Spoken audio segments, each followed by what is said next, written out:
It's all right. Fonzie, you ready? You wish you would have had that Celsius? No. Because I'm going to be able to go to sleep. What up, everybody? Hey, it's party time. It's Monday, best day of the week. What's up, everybody? Welcome to Content is Profit Live Edition. What's up, Fonzie? How you doing today? Pretty good, pretty good. I'm sorting out technology here. I know. We're starting the show 4 hours late. That's okay. I think it's like 3 hours late. It happens sometimes. It happens. But it's better. We're getting it done. That's what matters. I know that. And most importantly, I might have a second child tonight. So if you're listening to this episode, the kid is already born for sure. Yeah. So this is the last episode with one kiddo. With one kiddo. I'm excited. Luca just walked into the room and he was all excited to see himself in the camera. If you're tuning in live, say hello and leave a comment right here. Congratulations. Thank you so much. Thank you so much. I know it's going to be an interesting experiment the next couple of days, but we have some surprises ready for you. If you're listening, the contest might still be going on, by the way. I have to send an email soon. Let people know what's happening with it. Might not be going on. It's still going on. Well, if they're listening, if you're live, it's still going on. If you're listening, it might have just ended. Yeah, this might not even make the cut in the final podcast episode, so it's all good. Why not? We just literally announced that this is gonna be the last episode. Because we edit. There's a post-production part of the process where things don't make it into the episode. It's as simple as that. Sure. I'll talk to the editor and make sure that this might not make it. Anyways, all right. I'm ready, Fonzie. Are you ready? Are you ready in the audience? Let's go. Fonzie, are you ready? I'm almost ready. Well, this is why I'm opening the group because I want to know who's the person talking. This is why things don't make it. Oh, it's Ragnar. What's up, Ragnar? How you doing? Good seeing you. All right. All right, now I'm ready. Now we're ready. All right, here we go.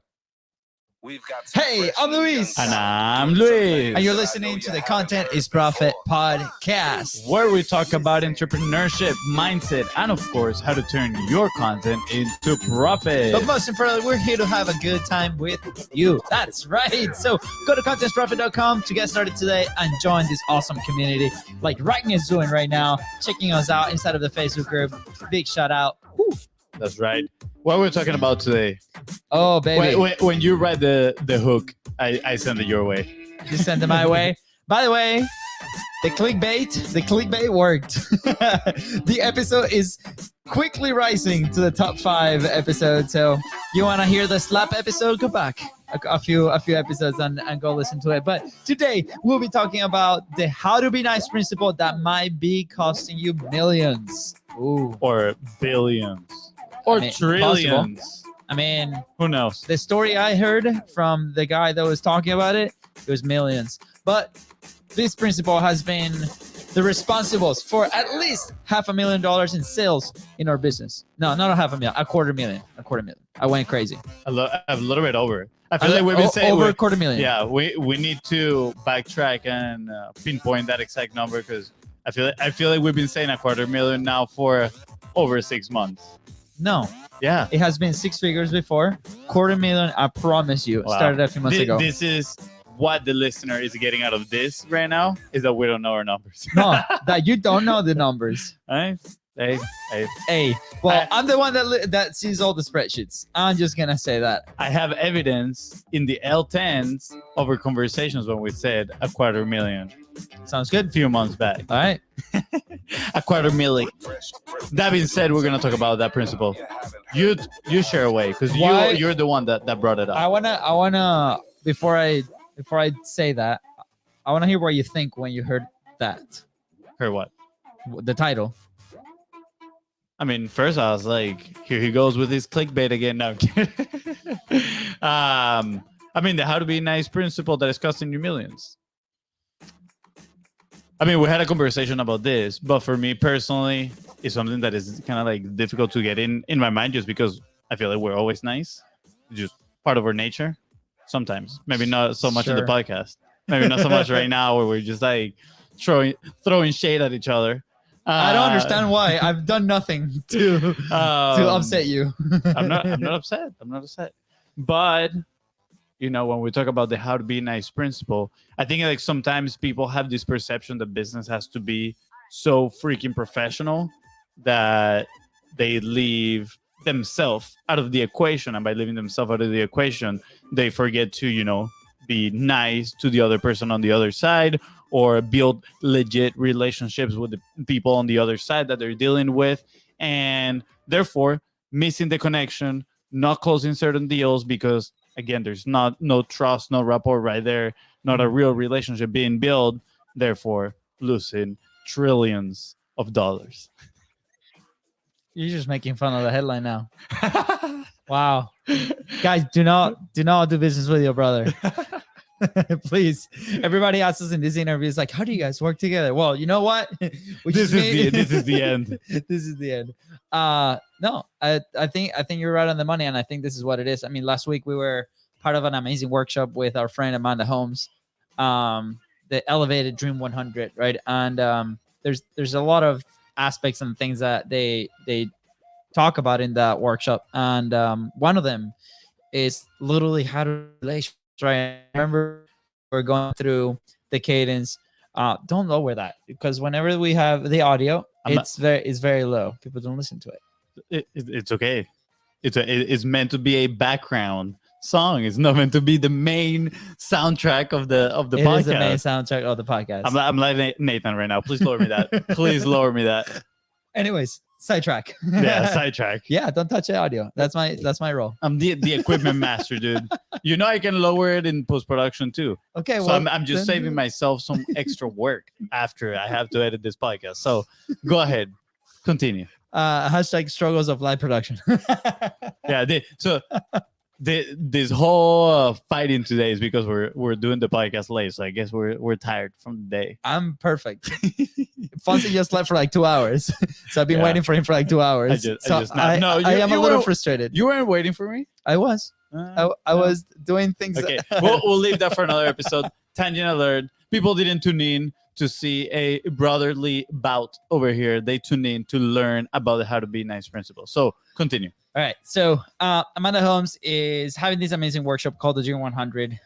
It's a concept that his dad, her dad, Chet Holmes, started when was working with Charlie Munger, right?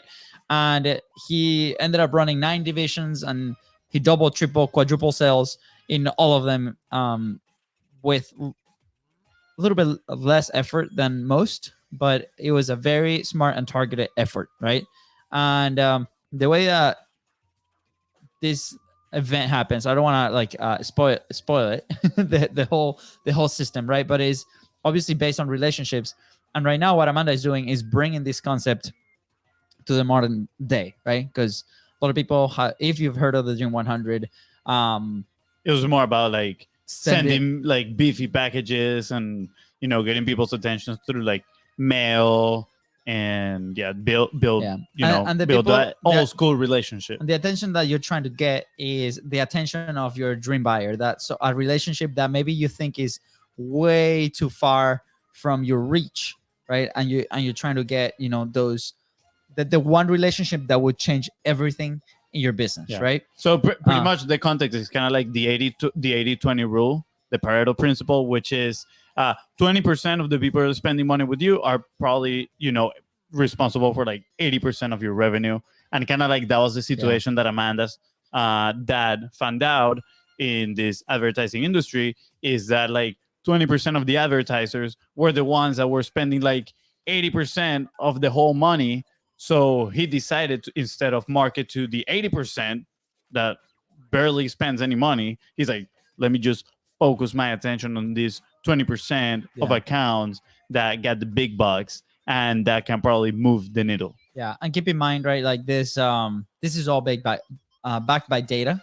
So there's a lot of studies that they did to figure out who those people were, and to make sure that they were, putting their time and effort in those relationships that were really worth it. So soon after, they were able to bring the biggest sales in the history of the company overall, and they quickly rolled it out to the entire company and trained, and again, and it rolled out into 9 divisions of it, right? So today, Amanda is teaching that to different entrepreneurs. They implemented to these incredible businesses, right? And we're in the middle of this workshop, and as we're going through the phase of building their relationship, we're going through this. I'm like, well, this sounds very familiar. This is no hard, right? It's not hard. And that was the thought process that was going through my head. And immediately after the session was done, there's a ton of questions: how to do this and how to do that. And these are all messages or relationship building techniques that in our minds have always existed, right?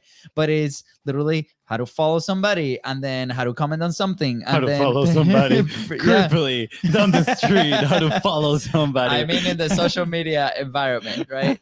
And then, like this thing, or pay attention to what they're doing, make a comment about what they're doing, like be respectful, Be like nice. be nice, right? All these things that, we maybe subconsciously started to use it. And it started to make a lot of sense of maybe why we've had so much success with the show and the people that come into the show, right? Because it's something that maybe came natural to us, or it was instilled by our parents back home, or our culture. Who knows? Yeah, well, I remember one of the first books that actually recommend us reading was Dale Carnegie, How to Make Friends and Influence People. Or I think it's called How to Win Friends and Influence People. And I mean, that's You didn't literally... make me read that. No, well, he made me read that. Okay. Yeah, and it's a... Maybe that's why I didn't have many friends. I would I would say that's like literally a great basis to start, because it sets you up to be proactive in relationship building. Yeah. And this is what it's all about. It's about being proactive and, actually having the other person in your mind, and legit think about, how can I help this other person? I know this phrase is like super cliche right now, but it's like, how can you add value to their life? And that relationship is going to keep evolving, right? But I feel like a lot of people are like, oh, cool, we had this first interaction, and then it's like, that's it. That's the relationship. Let's see what happens. Maybe they'll reach out back to me, and I see this like on a day-to-day basis, not just in business. Like, I see this with my girlfriend a lot, with like her friends. She's like, oh, they haven't reached out. And I'm like, why don't you reach out? Like, why don't you call your friends? Like, you want to go out? Like, you call them, you plan something, right? And I'm not trying to throw her under the bus here. She's doing a great job at her relationship with her friends. Just throwing that out there. But is that right? A lot of people, I feel like they do the first maybe initial effort, and then they forget about it. And a cool example that comes to mind is when we had the dentist as our client. I don't know if you remember. Mm-hmm. And we went to his office. We built that relationship with him. We started going playing soccer on Sundays with him and his kid. And we discovered that he was a Barcelona fan. And we went to the store and we bought him a Barcelona jersey. We bought his kid a Barcelona jersey. And we like packaged it. We put like some BIZBROS stickers. And this was all like before he hired us, I think. Either before he hired us or like right after he hired us.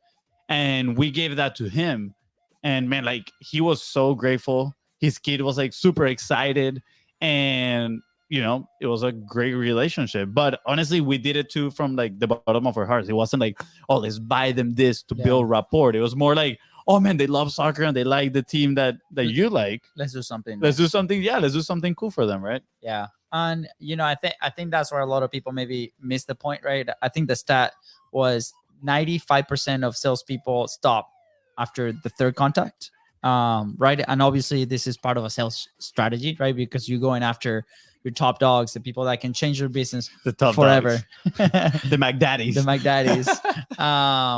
And it will take time, right? It will take time. That's something that people have to accept. And if we come out super strong, I mean, think about it. I'm sure, like, if you sell something or if you have some kind of presence online, you've received these crazy DMs every single day pitching you for selling you stuff, right? Or crazy things, and they don't know anything about you. It's funny, like we do get a lot of people that I'm doing air quotes listen to the show, and they're like, hey, nice to meet you, we're so and so, and we love your episode, and then copy paste title of the episode. And we were wondering if you could have these people, this person will be great for your content show. They're gonna be talking about something random that has nothing to do with content, right? Because everybody is teaching them that if you're gonna pitch yourself to somebody, make the work easy for somebody else and tell them the topics that you can talk about, right? So like it's already so scripted that you know.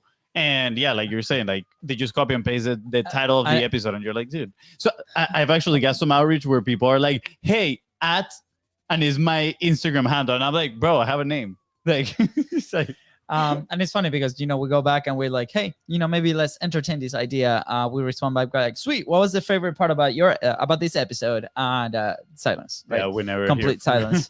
But anyways, so all on that, right? Like if you're using this strategy, and I highly encourage, we're not going to go through the Dream 100 strategy right here on this episode, maybe in the future, but I highly encourage you to go check out Amanda. She's an amazing person. She works with us, and that's why we're kind of, you know, endorsing this episode, I guess. But you know, these are principles that you can start applying, whether it's podcast promotion, right? If you want to get in one of the big shows, right? If you want to pitch yourself into one of the big show audiences that you can leverage, or if you have a service and you want to make sure that you go to a big relationship, a big agency that might have all your clients, right? Like, how do you actually go about doing these things? And to the core is just be a nice person, right? Like, how do you establish a real legit relationship with these people that you want to work with? And some food for thought. Some food for thought, right? No, I have some extra food for thought. The dessert. Oh, I thought you were just like emphasizing my point. that is some good food for thoughts. I have a little, you know, the extra ration in case you're a little hungry still. For thought. So this one is, if you are not excited about building relationships with the people that you want to work with, are you doing the work that matters to you? Are you doing work that makes you happy? Right? Because, and we shared this in a previous episode, right? Somebody asked us about like, why did we do the podcast, right? And we're like, yeah, sure, there's a business strategy behind it. But one of our main answers was, dude, honestly, we just want to have the coolest friends in the world, right? And that's it. Like when you really want to connect with the person on their side, you are active about building those relationships. You reach out, you send. When you talk about books and you realize they haven't read them, you buy the book and you send it to them and you write a note, right? You buy them Barcelona jerseys, sadly. There's better teams out there. Sure. But yeah, is that right? Like you're genuinely interested in building a relationship with somebody. So if you're in a line of work where you're talking to people that you really don't want to connect with, right? Are you... first, I will consider, am I in the right spot? Am I doing work that I really want to do? Second, maybe there's people in this market that I prefer to talk to, right? That are more of an ideal customer. And, you know, sure, there's the ideal customer profile. You know, they have to X amount of revenue, all these characteristics. But at the end of the day, too, you need to want to work with them. So that's a good relationship. So how do we bring this to content, right? So in our specific case with podcasting, we use a podcast as one of those steps where we build a relationship, right? So before somebody comes into the show, whether like more than likely if they come external, they come by a referral, somebody that came into the show already, had a great experience, and they're like, hey, you should meet these guys. And then if it's a mutual fit where the message fits the show, and we think it's a great resource for maybe the audience that we're building, or even for us, right? We're curious. We want to know everything about your business. So we're going to ask you all the questions. We bring them into the show, right? And then we have this amazing conversation, and then the relationship continues.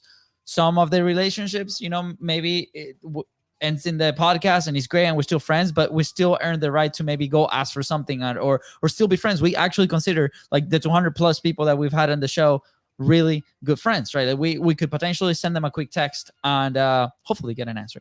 But you know, even a year later, honestly, I feel like maybe a handful of the people that we've had on the podcast are like legit, are still like out of our reach, that they wouldn't consider us like their friends, like close relationship. I feel like they would recognize us and they would be like, oh yeah, dude, I remember being on your podcast. It was a great experience. We had a good time. but it wouldn't be like as close as the other 195. Yeah. I mean, one amazing example is, our awesome friend Catherine Jones, right? I remember when we first started this journey, we saw her on stage on Fun Hacking Live, and she really She was levels above us. Yeah, felt like it was really hard to maybe connect with her or even have a relationship in whatever sense, right? And it's funny because she sent us a quick text introducing us to an amazing person in the industry for a new opportunity that we're going to be meeting tomorrow, right? So, be patient, be nice, make sure that you care about the person that you're reaching out to, whether that's for podcasting, right? If you have a podcast, I highly encourage use your podcast as a vehicle to build that relationship, right? And then just make sure you continue to follow up, making sure that, and the follow up is not like, hey, you want to buy this thing. The follow up is, hey, I saw that you like cars. I like cars too. By the way, have you seen the new F1 documentary that you will get addicted to? And people are like, yeah, absolutely. This is so awesome. So try to find something that you have in common and start having those conversations. And then you'll see that this will give you results. Yeah, absolutely. And don't be afraid to do some research, Dude. like jump on their Facebook. No, did I say dude? Hey, dude. Dude, or do that. Who knows? Who knows who's listening? Yeah. But yeah, don't be afraid to do some research before you jump on, the podcast with them. We go on their Facebook, we check what they do. We go on their Instagram. It's like, oh wow, look, this guy likes soccer. This guy likes doing this, right? I mean, a good example too is people that we met at the coffee shop, right? I feel like now is easier for us to kind of like dig that information of the things that they like, and then we build relationships like very quickly, right? Like for example, these people that one of the guys that I met at the coffee shop, very, very successful. I quickly realized that he likes playing tennis. So I was like, heck yeah, dude. I started playing tennis when COVID hit. And he's like, what? No way. Me too. So we went out and we played a tennis match. And now we are like buddies. And all the baristas at the coffee shop are like keeping track of the games. This course. Yeah, and I'm losing. But so I gotta step it up. Now to wrap up, right? Because my baby's on the other side knocking on the door. Yeah, there's a second baby's coming. But I want to bring this to the light because for us it felt very natural.